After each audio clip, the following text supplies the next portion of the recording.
చివ్వెంల మండలంలోని ఉండ్రుగొండ గ్రామంలో ఐకేపీ ధాన్యం కొనుగోలు కేంద్రాన్ని ఏఐసిసి సభ్యులు రామరెడ్డి సర్వోత్తంరెడ్డి ప్రారంభించారు. ఈ సందర్భంగా సర్వోత్తంరెడ్డి మాట్లాడుతూ రైతు సంక్షేమమే మా నినాదం అని, అన్నదాత అభ్యున్నతే మా విధానం అని, చెమట చిందించే కర్షకుడికి కాంగ్రెస్ ప్రభుత్వం ఎల్లవేళలా భరోసానిస్తుందని అన్నారు. చివ్వెంల మండలంలోని ఉండ్రుగొండ గ్రామంలో ఐకేపీ ధాన్యం కొనుగోలు కేంద్రాన్ని ఏఐసిసి సభ్యులు రామరెడ్డి సర్వోత్తంరెడ్డి ప్రారంభించారు. ఈ సందర్భంగా సర్వోత్తంరెడ్డి మాట్లాడుతూ రైతు సంక్షేమమే మా నినాదమని, అన్నదాన అభ్యున్నతే మా విధానమని, చెమట చిందించే కర్షకుడికి కాంగ్రెస్ ప్రభుత్వం ఎల్లవేళలా భరోసానిస్తుందని అన్నారు. ఈ కార్యక్రమంలో చివ్వెంల మండల పార్టీ అధ్యక్షుడు ధరావత్ వీరన్న నాయక్, గ్రామ సర్పంచ్ గుడిసె రామకృష్ణ, ఉప సర్పంచ్ పల్లెటి వీరమ్మ, గ్రామ శాఖ అధ్యక్షుడు మేడబోయిన నాగరాజు, వార్డు సభ్యులు, పట్టణ కాంగ్రెస్ పార్టీ అధ్యక్షుడు MD Anjad Ali, PCC SC cell vice chairman మాజీ జెడ్పీటీసీ చింతమల్ల రమేష్, జిల్లా కాంగ్రెస్ వాణిజ్య cell chairman Kakkireni Srinivas, municipal councillor Kondapalli Dilip Reddy, Thangella Karunakar Reddy, Ravula Rambabu, Aleti Manikyam, Venna Madhukar Reddy, Chenchala Nikhil, Narayana, Praveen Reddy, Nagu Nayak, Madhyaboina Srinivas, Wajid Miya, Yalakapalli Venkanna, APM Velugu, CC సంఘబంధ మహిళలు పాల్గొన్నారు.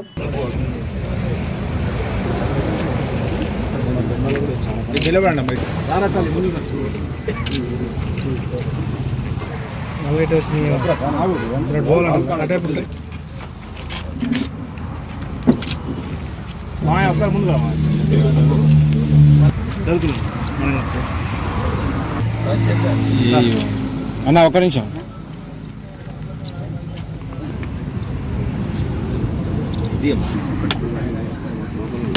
తెలిసే పంచాయతీకి వచ్చినాం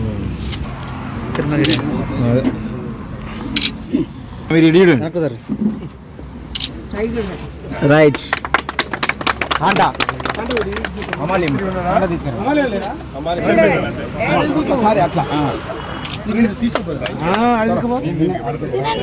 తినండి తినండి బాగుంది. రైట్ రైట్ ప్రభాకర్ అన్న మొదలుకి రా.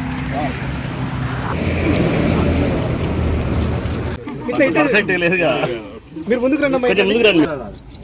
ఫోన్ ఇవ్వండి, మీ ఫోన్ ఇస్తే మేము పంపిస్తాంలే. సరిపోయిందిలేమో.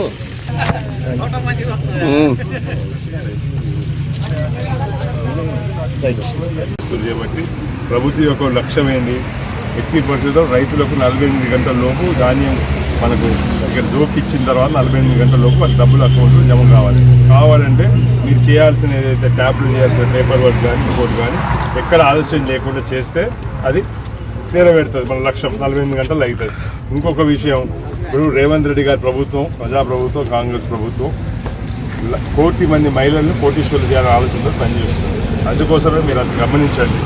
ఈరోజు కూడా మీకు వడ్డీ లేని రుణాలు ఇప్పుడు ఇంతకుముందు ఇచ్చే 10 లక్షల కంటే కూడా 20 లక్షలు ఇద్దాం మహిళా సంఘాలకు ఆలోచనతో పనిచేస్తారు. అటు మెప్మా అయితేంది, ఇక్కడ మీరు సర్ప్ అయితేంది, అన్ని విధాలుగా కూడా మీ మహిళలను, ఎందుకంటే ఆర్థిక అభివృద్ధిలో తీసుకొస్తే, ఒక మహిళను ముందు తీసుకొస్తే మొత్తం కుటుంబం అంతా బాగుపడుతున్న ఆలోచనతో ప్రభుత్వం పనిచేస్తుంది.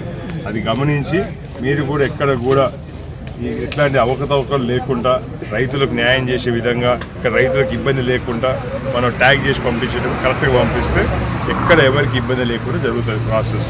మీరు ఆల్రెడీ మీకు ఇంత అనుభవం ఉంది కాబట్టి మీ అనుభవాలను కూడా మిగతా ఐకేపీ వాళ్ళతో పంచుకోండి. ఎందుకంటే ప్రభుత్వం రైతులకు న్యాయం చేయాలి, ఇటు మహిళలకు న్యాయం చేయాలి. ఆ ఇద్దరిని సమానంగా చూడాలనే ఆలోచనతో రేవంత్ రెడ్డి గారు అయితే ఇక్కడ పౌర సరఫరాల శాఖ మంత్రి ఉత్తమ్ కుమార్ రెడ్డి గారు మాకు అదే నిర్దేశించినారు. అన్ని నియోజకవర్గాలకు అదే చెప్పినారు. ఎక్కడికి పోయినా మహిళలకు మనం కట్టుబడి ఉన్నాం, వాళ్ళ సంక్షేమానికి, అందరి కుటుంబాల సంక్షేమానికి కట్టుబడి ఉన్నాం కాబట్టి ఈరోజు మహిళల కోసం ఉచిత బస్సు ప్రయాణం చేస్తున్నాం, 500 రూపాయలకే గ్యాస్ సిలిండర్ తీసుకొచ్చినాం, రేషన్ కార్డులు అడిగిన వాళ్ళకి ఇచ్చినాం, సన్న బియ్యం తీసుకొచ్చినాం, అనేక పథకాలు తీసుకొస్తున్నాం. అంటే ఇందిరా మిల్లులు తీసుకొచ్చి ఈరోజు పేదవారి కళని నిజం చేసే ప్రయత్నం చేస్తున్నాం. మొన్న 3500 ఇల్లులు సూర్యాపేట నియోజకవర్గంలో మా నాన్నగారైన స్వర్గీయ దామోదరెడ్డి గారి ఆధ్వర్యంలో ఆ రోజు శాంక్షన్ చేయించుకొని ఈరోజే ఇక్కడ గుంపుల గ్రామంలో ఒక ఇల్లుని, మన అబ్దుల్ హమీద్ గారి ఇల్లుని ఇప్పుడే మన ప్రారంభోత్సవం చేసుకున్నాం. ఈ గ్రామంలో ఇది 2వ ఇల్లు. అంటే ప్రతి ఇట్లాంటి ఇంటికి వెళ్ళినప్పుడల్లా వాళ్ళ సంతోషం చూసినప్పుడల్లా మా ఇంట్లో గృహప్రవేశం జరిగితే ఏ విధంగా మేము భావిస్తాము. అంతే సంతోషంగా మేము ఫీల్ అవుతున్నాం. ఎందుకంటే ఎవరిదైనా కానీ ఒక పెళ్ళి అయిన తర్వాత ఒక ఆడపిల్ల కళ ఉంటుంది, నా సొంత ఇల్లు ఉండాలని కళ ఉంటుంది. చాలామందికి వివిధ కారణాల వల్ల, ఆర్థికంగా ఇబ్బందుల వల్ల, ఇంకో రకాల కారణాల వల్ల కళ అసంపూర్తిగానే ఉండిపోతుంది. అది గమనించే ఈరోజు ప్రభుత్వం ఎన్ని ఆర్థికంగా ఎంత ఇబ్బందిలో ఉన్నా ఆ రోజు కేసీఆర్ గారి ప్రభుత్వం 7 లక్షల కోట్ల రూపాయలు అప్పు చేసిపోయినా కానీ దాన్ని వడ్డీలు కట్టుకుంటూ కూడా ఈరోజు ఎట్లో అట్లా న్యాయం చేయాలి, ఇల్లు న్యాయం చేయాలనే ఆలోచనతో కాంగ్రెస్ పార్టీ పనిచేస్తున్న సంగతి మీరు గమనించండి. ఎందుకంటే నిజంగా పనిచేసేటువంటి వైపు మీరు కూడా ఉండాలి, ప్రభుత్వానికి కూడా మీరు ఆశీర్వచనం ఇవ్వాలని చెప్పి భావిస్తున్నారు. ఎట్టి పరిస్థితుల్లో మీరు కూడా మీ దగ్గరకు వచ్చే రైతులకు మీరు కూడా వాళ్ళ మాయిశ్చర్ కానీ ఇంకోటి కానీ ఏమైనా తేడా ఉంటే ముందే చెప్పండి. మళ్ళీ ఇక్కడి నుంచి మిల్లు పోయిన తర్వాత తేడా రాకుండా మాత్రం చూసుకోమని చెప్పి తెలియజేసుకుంటూ మరి ఇంత మంచిగా నడుపుకుంటూ మీ అందరు కూడా ఈరోజు ఓపెన్ చేసుకుని మీ నడుపుకుంటూ లాస్ట్ టైం ఎన్ని క్వింటాలు నడిపిరమ్మా? 6,000 చిల్లర క్వింటాలు ధాన్యం కొనుగోలు చేశారు. ఈసారి అంతకంటే ఎక్కువ చేయాలని చెప్పి మీకు కూడా అన్ని రకాలుగా దేవుడు ఆశీర్వచనం చేయాలి, సుఖ సంతోషాలతో ఇంట్లో ఉండాలని చెప్పి కోరుకుంటూ మనసారా కోరుకుంటూ సెలవు తీసుకుంటాం.